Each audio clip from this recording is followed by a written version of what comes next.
sweetheart. How are you? Good, how are you? I'm good. How are you doing quarantine-wise?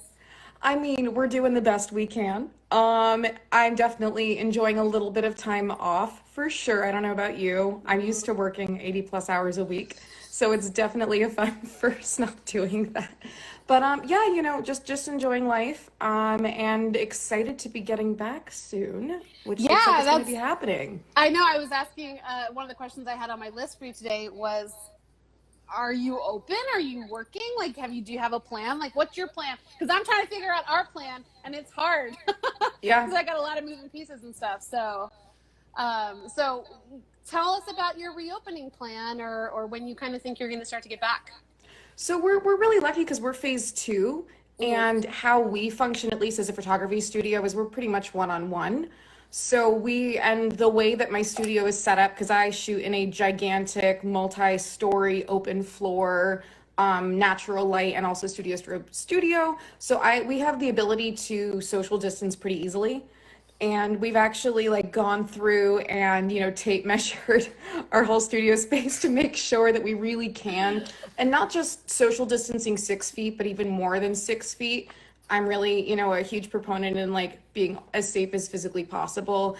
I'm lucky that myself and all of our artists have been taking courses from the World Health Organization, OSHA, the Barbicide certification. So we've all been taking this incredibly seriously so that when we come back, we're fully prepared. I'm like seeing some of my clients. Hey guys, hey Farron, hey Elena. So part of that in addition is also, we have foot coverings, we have masks, we have 3 gallons of hand sanitizer. And the whole point of this is so that we can make sure that we don't run out, so that once we start, we don't have to stop again, because wait times are taking, sometimes it took me a month and a half to get hand sanitizer. So, and we have touchless soap dispensers now, and touchless hand sanitizer dispensers, and all of this stuff, and face shields. And I shoot tethered, so I have a gigantic Mac, the same thing you would use for editing, so that people can literally stand 10 feet away and see their photos blown up on a huge screen, so they don't have to come next to me while I'm shooting, and I can turn it around. I have a little swivel stand and go, hey, is it good? And that way they don't have to feel like they have to come close, because this is going to be a long-term thing going on. And I think even after they do find some sort of immunization or vaccine, people are still going to, I think, be more aware of distance for a very long time. And so I want to make sure that we're setting ourselves up for the next 2-3 years so that we can operate efficiently and effectively and make sure everyone has fun, but also feels safe while doing so. Yeah. So it's been a multi-step process, but I'm lucky that I have artists who, we've had 2-3 hour, conferencing sessions about what we're going to do and going forward. And, hopefully this is, something other studios can also be thinking about too. I've been in contact with a lot of other photographers in our industry as well. We've all been chatting about what we're doing, because I think the whole headshot industry as a whole, especially those of us that are well known and respected names, want to make sure that we're making sure everyone is safe and we're all on the same page, sharing ideas with each other, because it's a team effort. And I always say we're all in this together. And that includes, demo reel companies and, all of these different companies where we're helping service the actor. And it is a vulnerable one-on-one environment. So we want to make sure that, as I said, we do have fun, but stay safe. Yeah. I also just ordered a bunch of hand sanitizer that's coming thankfully in on Wednesday, which is exciting. And my dad ended up sending me like a ton of gloves and extra masks. And I was like, well, John and I aren't using that personally, but I can totally use that on shoots and moving forward and having my whole team like decked out and the whole nine. So I totally hear you about that. So that's fantastic. Good for you. I didn't realize that you shot in such a large space. So that's really cool that you have enough space around you for people to feel really comfortable. Yeah, and that's a really big thing now, especially now that LA has outlawed shooting outside. Because I know a lot of people have asked me that question, but now you cannot go outside unless everyone has a face mask on. If you are basically within sight of somebody else who's not in your family. So that means that studios are going to become really important for people who are outside. It's going to become difficult So we're really thankful that we do have the studio space where we can, follow what the government's asking us to do safely. But yeah, I mean, I'm hoping based on what the governor was saying on Friday, everyone should cross fingers be open in 3 weeks from now. Yay! So excited for that. Yeah, all of my people are like, when can we shoot? I'm like, great question. I can't give you a solid answer to that. Yeah. All right, so let's start with your background. Like, I know you, but I don't know you. So I'm like, all of these questions are things that I'm curious about for you. So tell me sort of how you got started in the industry. I know you're also an actor, but you were a manager and a casting director and the whole nine. So kind of walk us through that journey and how that all worked out for you. So I had a really interesting background where I kind of jokingly say that you never know how one part of your life is going to influence another part of your life. Like I had no idea when I took sound design and lighting design courses in college because I just needed to fill my schedule with something interesting that would affect what I do today. So how I started, I was a professional model as a child. My mom was a fashion designer. So That's I was amazing. I was signed with Ford in Chicago. That's amazing. So that's literally how I was 3. That's how I started. And I was modeling as a kid. And I knew very quickly that I was not going to do modeling the rest of my life because I capped out at 5'4". And No yeah, runway for you. I mean, but the funny thing is, in terms of photography, I had a camera in my hand my whole life. I have 3 other family members that are professional photographers, and I know, right? That's And the rest That's of them, amazing. though not professional, pretty much should be. They're intensely loving amateur photographers, if that makes sense. So it was just something I was around my whole life. It was never like you must be a photographer, but I was definitely.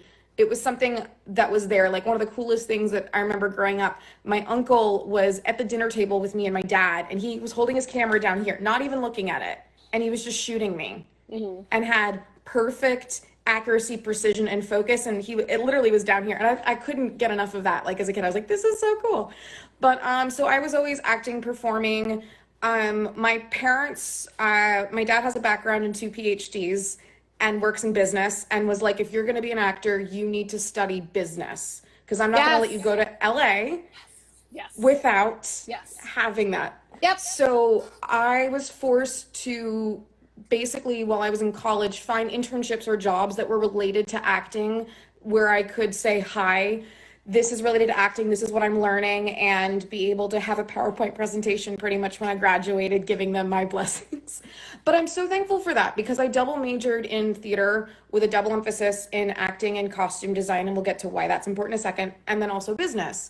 And so while I was doing that, I started interning as a casting associate or a casting intern.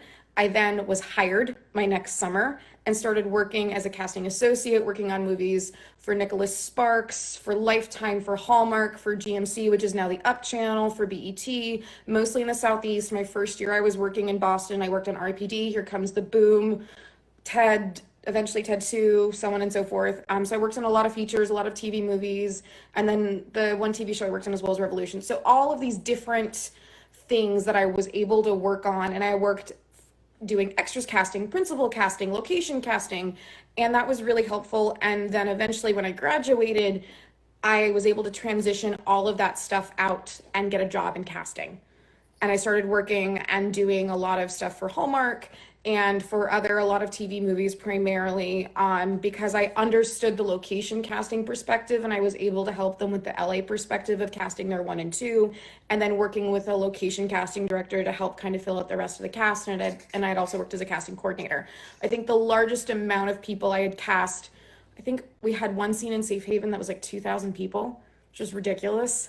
But I think that knowledge base there was really helpful. And at the same time, I was also working in costume design, and I thought I was going to go to school for that. It ended up transpiring in a different way through headshots.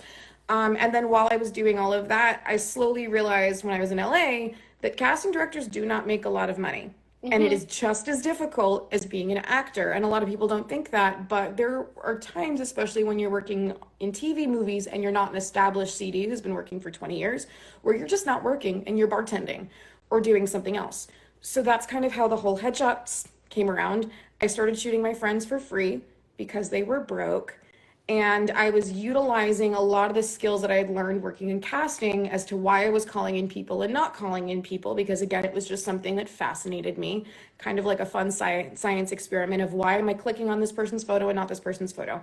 And so all of my friends started booking work. And eventually, I know you asked casting and management. I ended up going into management because I thought maybe that's where I wanted to go instead of casting. I loved working in management. I started also experimenting on my clients who couldn't afford headshots, who needed to get in because I only made money when they made money. And then eventually I realized that that's kind of what I wanted to do. And I was still acting at the time, and it was a beautiful way to be able to both work and both still continuously pursue my career and be creative in a way that felt really fulfilling for me. As much as I love casting and being a manager, it wasn't scratching that creative itch that I feel, I mean, you know, as like making reels, it's more the managerial side than it is the creative artistic side. And the headshots was a nice place where I could help hundreds of people a year versus a manager. I could only help 70 at most. Yeah, there's a limited amount of time that you have per week. Absolutely. And, and even too, as a manager, you have to help people that want to be helped. Because, there are a lot of clients that would be like, I need you to do this, I need you to do that. And I felt like I had to fight with them in order to get things done. And so, and eventually, over time, you find the clients and you maintain the clients that do want to pursue their career and do things like that. But I was like, I can help people who want to change their career, who want to do things and work with actors from all different backgrounds. I wasn't confined to, well, we're not going to represent this person because they're too green, or we're not going to help this person because they're not in our niche of what we generally do. And I could help everybody at every playing field and achieve what they want to achieve, and be creative and artistic with them, but still help them book the things that they wanted to end up booking. So that's it's a long story, but I think the important part of it is you just never know where all of those different things that you do when you're in college, where you're like, I want to just try this thing, even if I don't know if this is what I want to do at the end of the day, end up helping your end goal. Even if you decide, I still just want to be an actor, you've now learned so many interesting and useful things about the business. And I can have a conversation with someone who's in my office and go, well, I know all about that office because I used to work for that office. Or I know all about this other thing because I have, XYZ clients. I used to represent them. I had a series regular on that show. And I know exactly what those offices are looking for.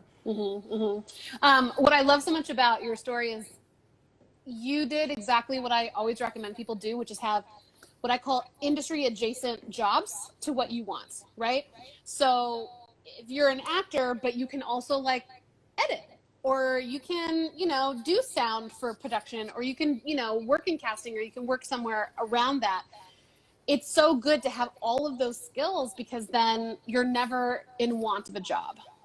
Totally.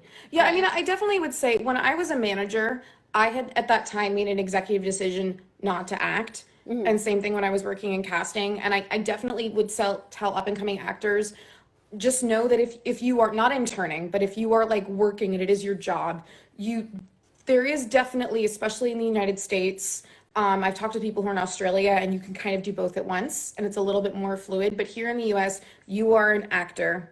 Or you are an agent or a manager or casting, or, and there's kind of that hard line in between, but that doesn't mean you can't intern. And so I definitely agree. I recommend for anyone who's starting out, if you have the ability to intern through your school or through a community college, I definitely recommend doing it. I think it really helps give you a lot of insight, whether it's interning for a photographer in the business, a agent, a manager, something. I think it just pulls back any sort of curtain of like the mysteriousness of what goes on and goes, okay, this actually isn't that bad.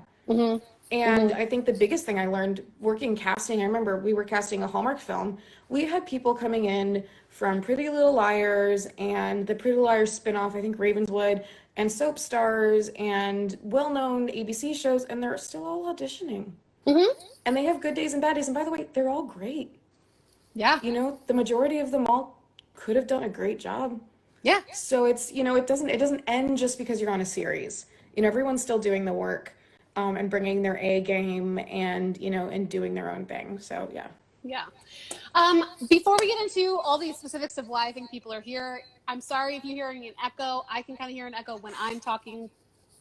Instagram's being weird. I watched a couple of other lives today and it was all the same thing, so it must be just really overtaxed. But anyway, if you are live with us right now, and as we go in and start talking about the mechanics of headshots and all the stuff that she's going to talk to us about, if you have questions, please ask, right? This is a conversation between her and me, but also between all of us. So if you have comments, if you have questions, you can put them in the comment bar, or if you want, you can put them in the question card, and that'll alert me and I can bring up the question in the end. But we will absolutely answer questions. So if you have them, or if you want to just tell her how awesome she is, please hit those hearts, hit those likes, and let us know, what your thoughts are, because we want this to be a conversation between all of us. Okay. Yeah, and I was gonna say, on that note, for people listening in, as I said, though I am a headshot photographer, for years I worked in casting and in management, and I have a good verse of the stunt industry as well. So if you have questions in any of those, feel free to ask. We'll try to answer them to the best of our ability, but I'm kind of an open book, for lack of better words. So have fun. Yes. Okay, cool. So you have because of your background, you have a really interesting philosophy, I think, on how you shoot. I had Bonnie Poirier come on a couple weeks ago to talk about headshots, and we talked about this very subject, which is there is a photographer for everybody, right? Not every photographer is for everybody. Everybody has their own style, their own approach, and yours is really interesting. So talk to me a little bit about how you like to approach what you're doing for headshots specifically. And then I have more questions after that. For sure. I just wanted to mention in the comments from Cameron Price, I just ordered my Savage seamless photo paper backdrop. Nice. So there was another live I had done the other week. A lot of people were asking me about the backdrop that's behind me. They are Savage paper backdrops. They're really great for actors. I definitely recommend them for those who are self-taping at home right now. Please, for the love of God, get something that's not wrinkled. Okay? Whether it's like a blank wall in your house or like a piece of fabric stretched really taut. I'm tired of seeing curtains or really like wrinkled stuff. It just drives me crazy. So yes, girl, I agree with you. Paper backdrops. And someone had also asked about, would it be possible to see some of the first headshots you were taking? Some of them are still on my website. That's a great question. We'll see if we can find a way to show some of them. I will tell you guys, from where I started to now, I've definitely changed my style. I used a camera when I was starting out that I had when I was 16 years old. And at the time I was in my 20s. So that camera was like, 10 years old at that point. So granted, my camera now it's like a Maserati, but you use what you start with. And, and as I got better, I was able to develop my style a lot better. But I also always tell people a lot of how you shoot and what you do when you shoot is based on how you use your camera and know how to use your camera. Because I can give someone the same, $10,000 setup I have or $15,000 setup I have, and they're not necessarily going to know how to use it the same way I do or want to use it the same way I do, because cameras really can do so many different things with light, depth perception, ISO. I could go on forever. Yeah. But I'll be more than happy to figure out a way to show some of that stuff. So I'm so sorry. Repeat your question one more time. Oh no, so your approach to it's fine. Also, along that line, never say to a photographer, "Wow, your camera is so good," because it's not the camera, people. Oh, that's right. You were talking about lighting philosophy and stuff. Yeah, lighting philosophy for headshots. How you like to approach things. Okay, so one of the things that I learned when I was working in casting, because I was able to work at a bunch of different offices, and as I said before, I was working on, an NBC show, I was working for Lifetime, I cast something for Pepsi. I was able to see a lot of different types of genres and what each genre was getting called in for, and the actors that were getting called in. And also I worked in Boston, I worked in the Southeast, and I worked in LA. So I also was seeing 3 different environments of what each different environment and zone is kind of asking and expecting and getting called in. And then on top of it, we were casting, again, features, TV, and then at different levels. So you had your co-stars, you had your series regulars. What was expected at different levels for, what the expectation, for example, if I'm casting a co-star nurse, how is that different if I'm also casting the lead of that same feature film? So what does that all mean to actors? Well, one of the biggest issues that I had when I moved here to LA was that I had to shoot with 2 to 3 different photographers to get all the things that I needed. And I'm not gonna lie, and I'm a swear, I'm from Boston, I thought it was bullshit. Yeah. I thought it was totally bullshit that I was gonna have to spend $2,000 to $3,000 to go to 2 to 3 different photographers to get the different atmospheric environments that I needed for each shoot, because I was trying to go out for something like The Walking Dead. Then I was also trying to go out for ABC Modern Family. And guess what? Those casting directors have different thoughts and perspectives on what they need. Because let me tell you, if you're submitting a bright, happy, colorful, natural light headshot to Walking Dead, it's probably not gonna help your end goal. Now, 7 to 10 years ago, way back when I started working in casting, you could have one main shot and you could have like a business shot. And I remember when I was modeling, we had black and whites. So you didn't need all of these things.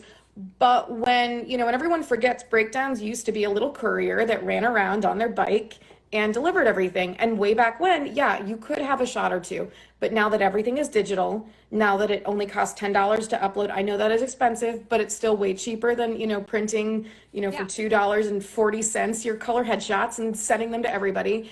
It's a lot easier for casting, and it's a lot more economically advantageous to be able to, put up 6 different photos and different looks. And then on top of that, I'm gonna be honest with y'all, when you are doing, especially commercials, you can get 5 to 10,000 submissions.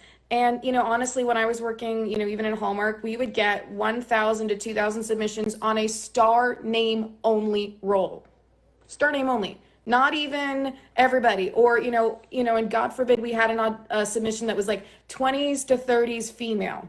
It was the whole town. Whew, yeah. And so the reason for a lot of this more specificity of type and character and lighting came up is because we were getting, instead of now 100 to 200 submissions, because you had to literally, back in Messenger over your photos, from your agent, you're now getting 2 to 3 to 4 to 5 to 6 to 7 and more thousands of photos.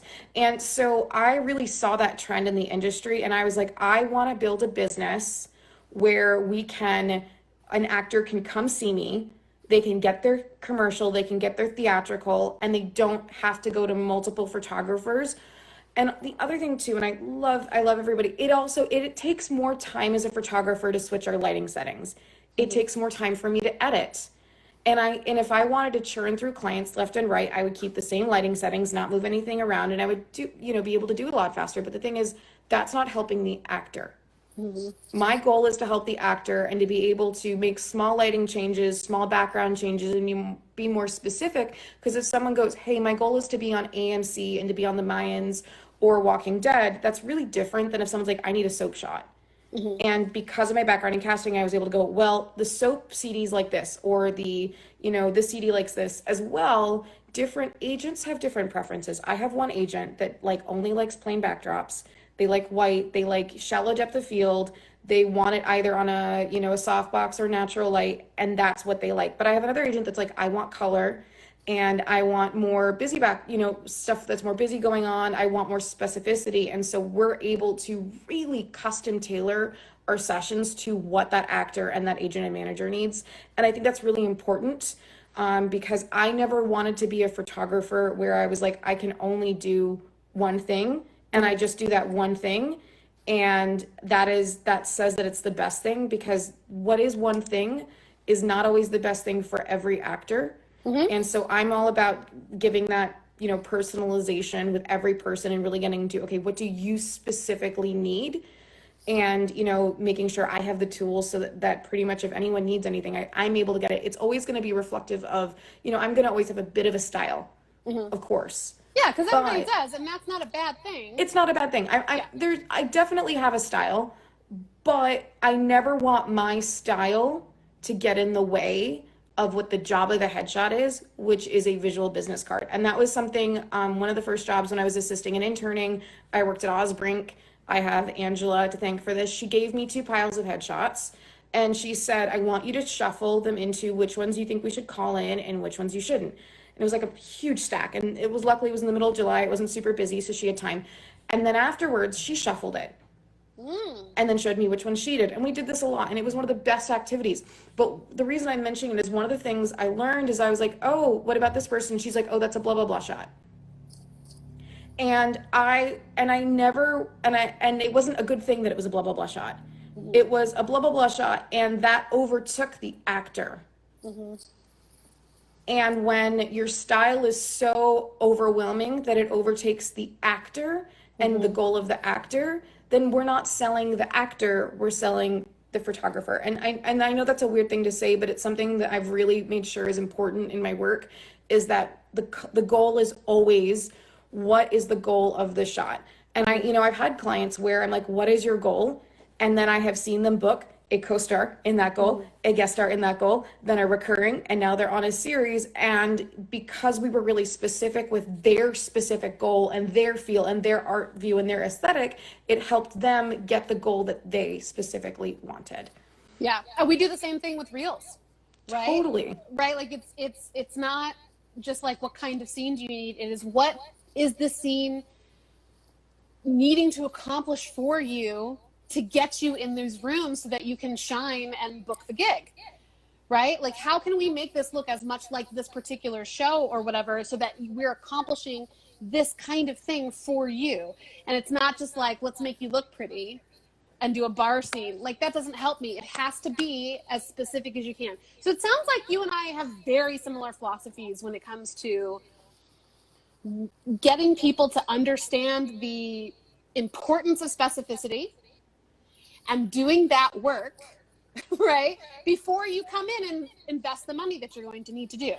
And I mean, it's okay to not know. Not exactly, maybe, right? But like, you need to, what's frustrating for me, and I don't know if this is what it is for you, but sometimes I'll get people who come and they're like, I want to do a comedy scene and a drama scene. But what? Cool, right? Like, great, that's a great place to start. Now let me help you figure out how to get real specific with this.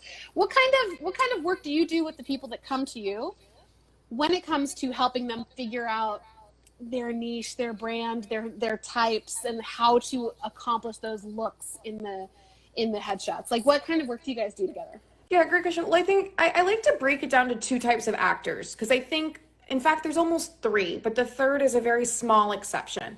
The first group of actors, which is a lot of actors, that are up and coming, they don't have a name yet. We're looking at, and they haven't really been they're not really going out for series regulars yet. They're really focused on co-stars. Maybe they're slowly getting into guest stars. Their stuff's going to be a lot more specific. And this also, I think, goes into the general feel of most commercials. And their shots, they're the ones that sometimes have scrubs. As much as I have mixed feelings about scrubs, they're going to be the ones that have more specific headshots. And the reason I always tell people is casting needs you to go on set. You are on screen. You cannot open your mouth, and we already, as the audience, know who the hell you are, what's your social group, where you grew up, who your friends are, and probably what you're going to say, because we don't have time to introduce you. And this is even more important on commercials, because a lot of the times those principal players don't even speak. They're laughing for 10 seconds, and then they cut to the product. So those shots are more important to have that more specificity with character. Then from there, you have what I call the photo of, where we're starting to go into more series regular territory. It's more about the person at this point. And maybe we are, like, I have a client, she was a well-known Disney star. We needed to change her perspective. She was trying to do more HBO and was going out for huge feature films. And we needed to actually change casting's perspective of like, no, now she's a young woman and she can play more edgy and like cool and stuff. And she was going out for Euphoria, and like, we need to show her in a different light, but she's now a star. Or someone that can lead a series. And that shot tends to be a little bit more different. It's a little less specific. And now we're talking more about the person and who you are. And I hate using the word as a brand, but what is your general essence as a person? How are you going to represent? And you can still be the hero and the villain, but we want to show your hero and your villain on 8 episodes versus you're there for, 5 or 10 minutes. And then there's the final shot, which, I've shot, at this point, Emmy Award winners and Golden Globe winners, and that is a PR shot. They're there, to show this is their person's in a field. They can have the most, I would say, play with their shots. They can be the more unconventional, and they really are personality shots. Sometimes they're used because they're trying to show that they're in a new age bracket. Like, hey, I look like this now. I know you know me from this show from 10 years ago, but this is where I am now. This is what I look like now. This is what I'm representing. Or, this is my personal style. This is who I am. They're using them for magazine articles as well as submitting. And that's where we go less towards the headshot and more towards the PR portrait kind of world. But again, I think most actors fall usually in between the first two. But sometimes I've seen actors use those first photos for a press kit and so on and so forth. In terms of specificity, I think the biggest thing is, because I work with, as I said, actors who they come in and they know who they are, they know what they book, and they can be really specific. And then I have actors who are like, I need a theatrical shot and a commercial shot, and that's all I need. And I have to have that same conversation about it's not 2002, it's 2020. So for me, there's two things I do. I have a conversation with them and we kind of get down into it. I do private coaching as well too. If I really need, they just really need to sit down and they haven't done any of that, any of those acting, branding things. But I think a lot of us know pretty quickly what we are. And I have some different questions and exercises I give people. I always ask people the magic wand question, if I could wave a magic wand and you were on a series. Another one that I'll shout out to Brian Pataka, who's a good acting coach. He always does if you could steal 10 current characters that are currently on television that are in your age range. So obviously if you're 20, don't use Angelina Jolie because she's older, stuff that's currently going on. If you could steal them, how could you do that? And, who would those characters be? I think that's a really good exercise for a lot of people.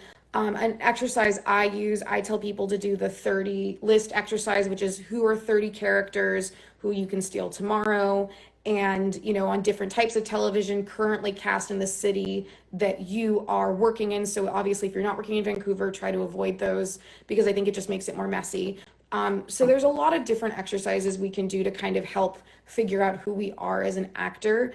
My personal favorite that I used for myself, I had an audition when I was in high school. I had a pilot and I was auditioning for one character. Then they said, that's great. Can you actually audition for this other role? I had to go out in the parking lot in 15 minutes and learn 7 pages of new sides and go back in. I ended up going to producers, but it was because it was a role that felt safe for me. So sometimes something I always tell actors is if you had legit 15 minutes and were handed a pilot that was being produced by Steven Spielberg or whoever is your favorite director, what could you do where you wouldn't go, oh my God, holy shit, what the fuck am I going to do? And I think that's important because when we first go to the characters that go, oh, I got it. Start with those, then start branching out. But the ones, because I've had actors, no lie, they have been shooting with me. And while they're shooting, they're like, oh, I have an audition. I just got an audition. And they're shooting with me. And now they have to prepare their audition. And it's opposite Shirley's Theron. And they have to jam out of here. And they have to go, oh, I got this. I play this character all the time. So the easier those are, I tell people make it as easy as possible for you, get the lowest hanging fruit done for you. And then once you feel confident, then yeah, sure, reach out. So that's part of it. And then the second part is I have a wardrobe and styling guide for each client. I am, as far as I know, the only person in LA that includes this with their headshot session. I spend multiple hours on every single person's session. You do it individually? Pardon? You do it individually for individually. each person? Girl! And this is why I do it individually. So remember that background about wardrobe and costume design I was talking about? Well, this is how it manifested. And I want to be very clear. How we don't necessarily want to costume exactly like how they do on television. Always. We do want to have a reflectiveness or representation because we want it to be broad enough that an actor could use it for multiple shows. Though I do have some actors that are like, look, I'm targeting Mad Men, like when Mad Men was on, and this headshot's for Mad Men. I know this headshot's from Mad Men, and that's all I'm going to do. But we generally want to try to make it a little bit more broad or have an essence or flavoring of it. And I religiously study all the main costume designers around town. Shout out whoever the costume designer is for Bull. Oh my gosh, I love you. You're freaking amazing. I mean, it's just, oh my gosh, it's some of the best costume designing I've seen on television. But I do that and I customize it for every single client because not every single client is a one size fits all. And I don't want to say, okay, you're in your 20s. Sure, you're going to get this list because you know what? Each person is different. And I could be looking at two women who are both blonde, who are both 25, who have the same credit, and the same agent, and they're going to get a different guide because they're different people. Yeah. And I don't think it's fair to customize it. Yeah, that's amazing that you do that. I honestly so the reason I started doing it was because I was tired of actors coming in, especially my dudes. I love you guys, but you would come in with 4 shirts, one in like one blue, one white, one brown, and be like, "This is my 4 looks." Same shirt, same cut, different color. And I was like, no. So I started doing it because I wanted to make my life easier, and especially because I do a 2.5-hour unlimited looks package. I wanted to make sure people, one, we were on the same page when we started shooting. And 2, so we could maximize our time because I knew what was going in and I wanted to make sure that they were getting the most of it. And 3, so I can have a talk with my team and go, hey, this is how we're going through our looks. How are we going to effectively go through these, saving time, not spending time in the hair and makeup chair and getting as much shooting done as possible. And that's kind of where it was born. And then I think it became one of the most important tools of what I'm doing because I think, again, because we're getting 5,000 submissions, having that specificity is really important. And the final thing, it's actually a really great communication tool for me because I think it also makes actors stop for a second and ask, wait, what do I want to do? And then when I send them their customized guide, which again, and I'm pulling from stuff that is booking work, I still have my casting profiles. So I go into my casting profiles and check out who's still getting called in and what they're wearing in their headshots and at what level they're at.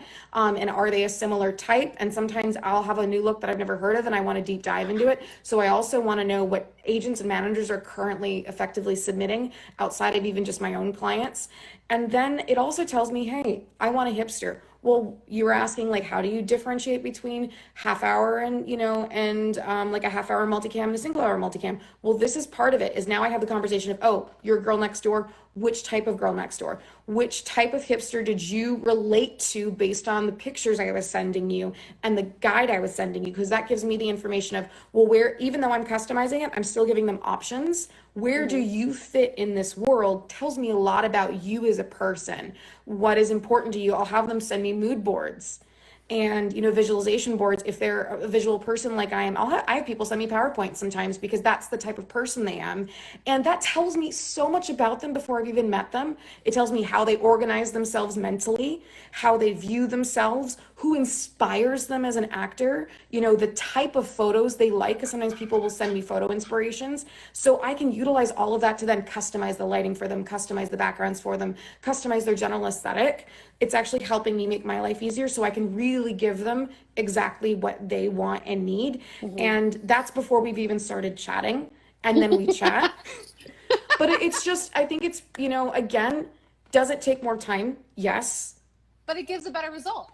Absolutely. It's you and I run our businesses so similarly. Yeah. This is why we're friends. Also, you mentioned Chicago, that you lived in Chicago for a while? I did actually live in Chicago for a while. I lived in Wisconsin. Wait, are you from Chicago? No, I'm from Indiana, but I lived in Chicago after college and stuff. So I was just like, and also kind of from the East Coast as well. So I'm like, this is why we're friends. That's amazing. Okay, so you mentioned earlier that you would do this exercise over at Osprey where you would go through the stuff, but also going through the online things and seeing what's catching your eye, what's getting people called in. So what kind of things were catching your eye versus not catching your eye? How would you describe those two things? So I think it definitely depended on if I was doing commercial versus theatrical. And I think different things catch my eye depending on what I'm casting. Sure. If that makes sense. So yeah. I definitely think with commercial, it is, especially in 2020, about the full look from head to toe. Framing is more loose. They actually do want to see your personality. It's more of a wardrobe matters more than I've ever seen it matter before. And they want to make their lives really easy because they kind of expect what you see is what you get. And I think that's because they really just don't have time. I mean, I even saw this when I was a manager. We would get submissions, I mean, for 10 roles, and we'd have to somehow submit in 30 minutes because we knew if we didn't submit in 30 minutes, they wouldn't have time. And by the way, that's just one Bank of America commercial. And then at the same time, there was Subaru and Target, and they were all coming out at the same time. So for us as agents, it made agents' lives easier because we could quickly find a photo and submit it and didn't have to think, and we could just quickly do it because of the sheer mass and quantity of the commercials going on. And then I think for casting, it made their lives easier because they're working on multiple commercials. I know that there are commercial CDs who sit in a booth behind, casting, and they're watching 4 different monitors of 4 different sessions running at the same time. So for them, it's about making their lives easier. And I think people get frustrated because they think casting doesn't have a brain. Oh no, they have a brain. They have the ability to imagine. They're just not given the time nearly as much as they used to. And so for us, it's about making their life easy. The easier you can make casting's life, the happier they will be. The easier you can make your agent's life, the happier they will be. The harder they're going to work for you. Because remember, they're only making 10%, and casting is just trying to get the job done as quickly as possible. I think from theatrical, I'm always going to say this, the eyes are the most important thing. Hands down. And who you are in the photo. And I will say, I can tell when people can act on a camera and in a photo versus can't act, because it is a scene when you are doing these headshots. The difference is we are shooting one of those 30 frames per second. And I mean, from doing demo reel scenes, if you freeze a frame, you're going to have a single beautiful, amazing emotion there. And we're just having the same idea. One of my favorite things that I love to do while I'm shooting is look through the whole session and see, did we tell a story? Did we have different emotional peaks and ebbs and flows during our session? At the end of the day, you need one shot per look generally, or a couple, 1 or 2, and we're going to shoot, hundreds. But the goal is, did we have one that's flirty? Did we have one that's sassy? Did we have one that's vulnerable? Did we have one that's sweet? And I think that's really important for theatrical is, are you telling a story with your eyes, with your mouth, with your lips? What is this general feel that you're doing? And then after that, what is the feel in relationship to the character you are trying to portray? And then on top of that, if you look at your collection of photos that's on Actors Access, when you have all of these different characters, are you showing a range and a vulnerability of different character types within those different headshot looks? Because I think something that a trap I see all the time, and I will email people when I see their photos and I go, you're shooting too many of the same, like all of your headshots that you chose are the same expression. I recommend mixing it up.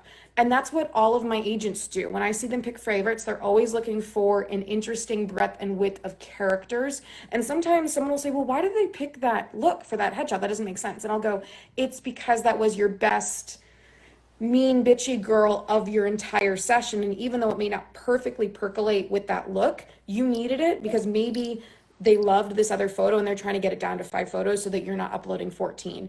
And I think in terms of what casting's looking for, they're looking for, can you communicate? Can you act? Are you inspiring me? And looking through the lens into casting, do you feel confident? Are your photos professional looking? We forget about that one, but that's why they're not clicking if they don't look professional. Do they look like they've been shot within the last year or two? Because that's a big thing. A lot of people forget that if your photos look too old, here's the thing, cameras are, eclipsing us technologically at such a fast pace these days that if your camera is from 3 to 4 years ago, we can tell that the photo looks dated. And I'll have people go, well, my photo's 9 years old. And I'll go, well, that's probably, year one, you look different. It's been 9 years. And 2, your photo looks dated, and casting immediately goes, I don't know why, but I don't know if I can trust that. And it's not a necessarily a conscious thing, but it was something I noticed when we worked in casting, where if the photos were too old, they went, I don't know if I can trust that anymore. It's the same issue with the photos over retouched, or someone's really, like, you can tell the retouching has been heavy handed. we don't know if we can trust it. It's the same idea in theater with a mask. And so, you need to make sure they're professional. You need to make sure they look realistic and that they pop and that your eyes pop. And a lot of that has to do with retouching, with lighting, with how you're being posed. And then does the character enhance the character that it's being submitted for at the end of the day? Yeah. And it's a lot to consider. It is. I love that you think of the each character and the headshot as a scene. Back when I did headshots, because I used to do headshots too, I would always say that I wanted them to treat the camera like a scene partner. Absolutely. Right? So that you were in communication with it versus just like being observed by it. 110%. I mean, one of the biggest things I tell people all the time is I think a lot of people will stop their energy at the end of the lens. I mean, this too with, with acting, and I want them to really look through the lens because the lens is just magnifying it. And it's the same idea of when you're acting and you're in a scene. And this is the one perk of also having been an actor. It's the idea of a lot of people will stop their energy here and just look at each other. But then I go, what color are my eyes? Truly, what color are they?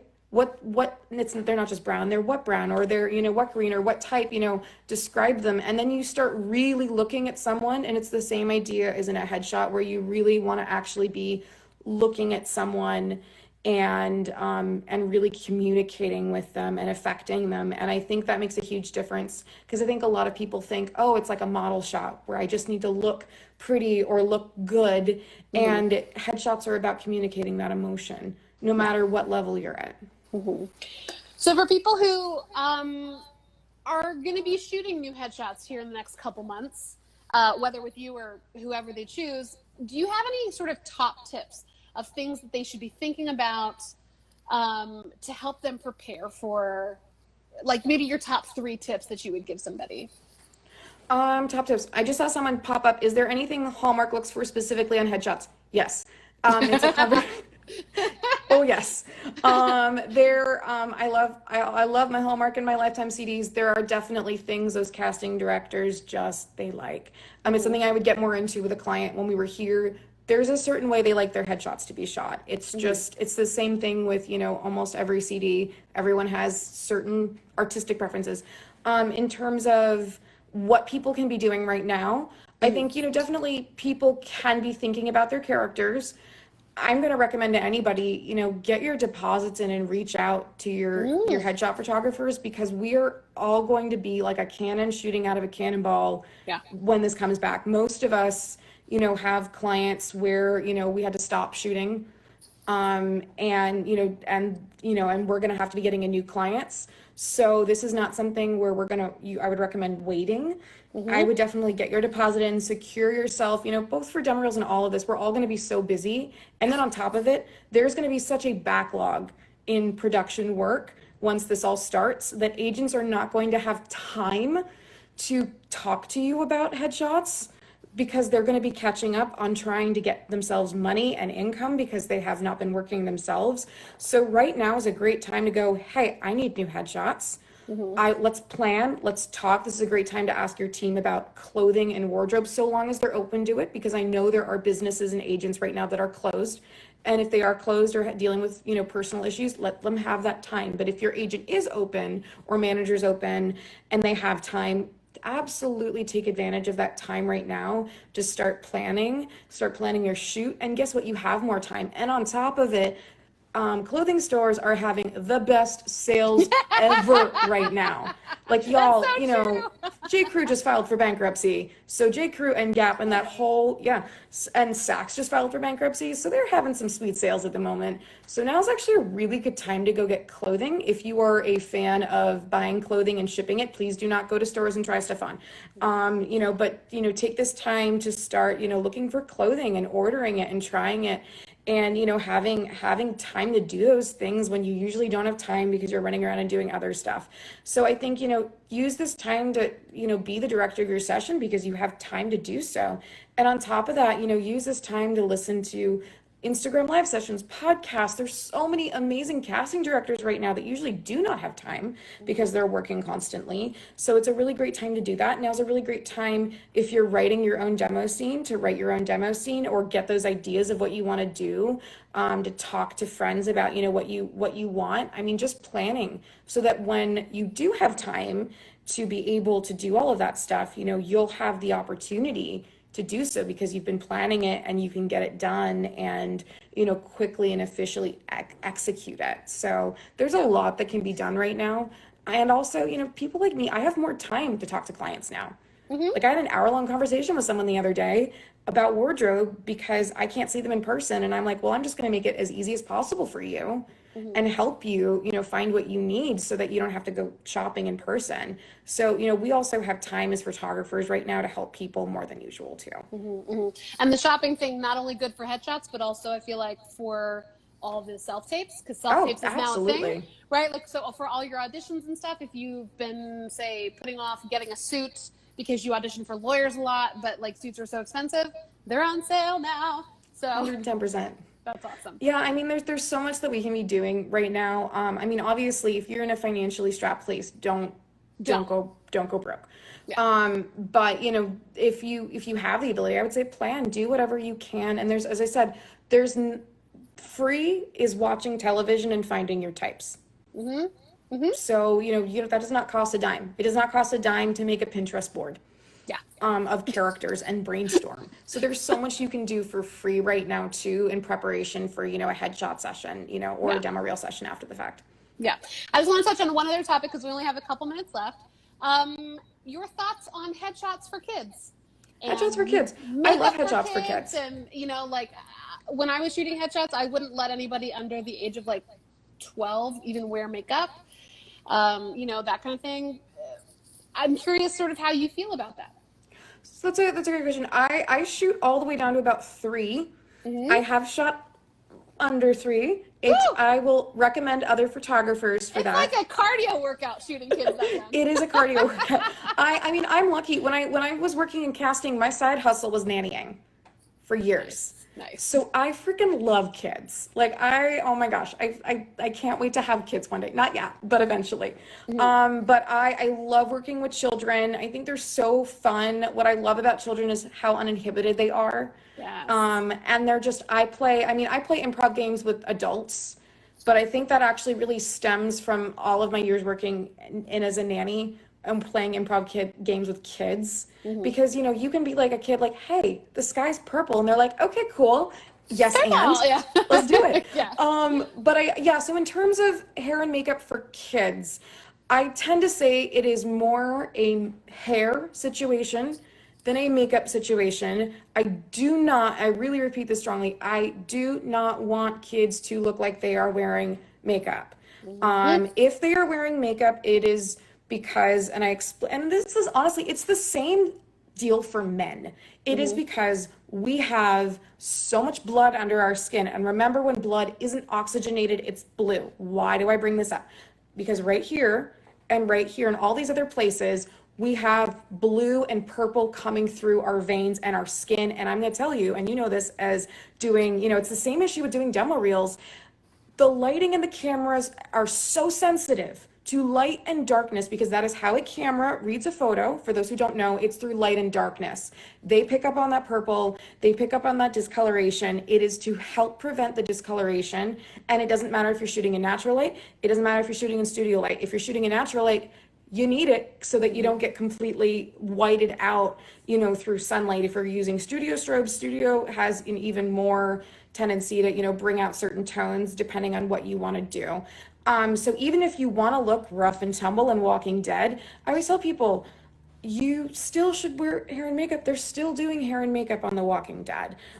So it's okay, even if you're doing stuff that looks like you are not wearing makeup. A good hair and makeup artist, which I love mine so much. I know one of them was on the other week. We're lucky that our artists, they work on Little Fires Everywhere. They've worked on Nickelodeon and Disney. They work with a lot of the major Netflix promos. The CW, 2 of our artists worked on CW promos the past year. One of them worked on Hunger Games. I mean, so they're artists who are working on, when they're not with me on set. That's why we have a couple, because usually one of them is off on a feature film or a TV show. And, you know, what they're doing is they're making sure you look good for camera. So as a kid, it is about changing the hair a lot and then adding makeup where it is necessary to help. Under 12, you can get away without hair and makeup. Yeah. I think where I draw the line is some parents are not good at hair. And or they don't want to, or they're not going to get along with their child while they're doing. If you're a parent who fights with your child a lot while doing hair and makeup, and they're not going to have enjoy it, and it's going to make them more stressed because they're pulling at your hair. That's when I say, hey, maybe having a hair and makeup artist might be helpful. Sometimes, when I have kids where they want to have hair and makeup because it makes them feel like they're, makes them feel pretty and fun.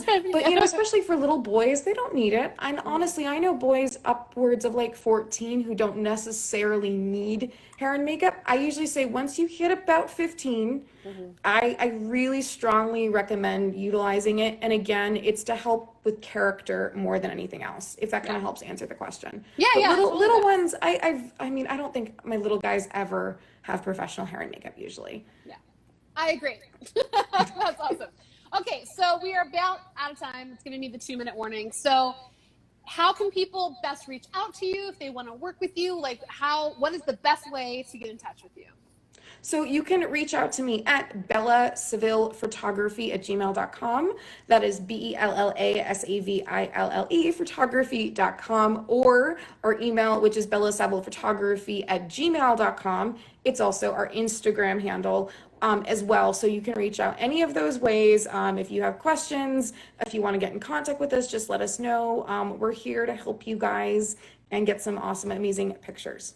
Yay! And I feel like you're one to beat, because I don't know, like you said, I don't know of anyone who does personalized wardrobe packets that tell you exactly what to bring and like do the whole thing. Like, it's just amazing. It's amazing, girl. Good for you. Thank you. That's awesome. And I know someone did ask how long we're doing unlimited package for. We're doing it indefinitely. We added it. And we also do custom by the look. So we do like 1 look, 2 look, 3 look, et cetera, et cetera. But we also do that. That's something we always will have, because I think it's something the industry needs. So feel free to check out our website. It goes way more into detail as well about rates and different packages and stuff. And you can always send us an email if you have any questions on that. Yeah. Thank you so much for coming on today. Of course, thank you for having me. This was a blast. Oh man, well, we'll have to have you back for sure. And I'm sorry about the sound. Girl, you're good. I still heard you. We had lots of fun. We did.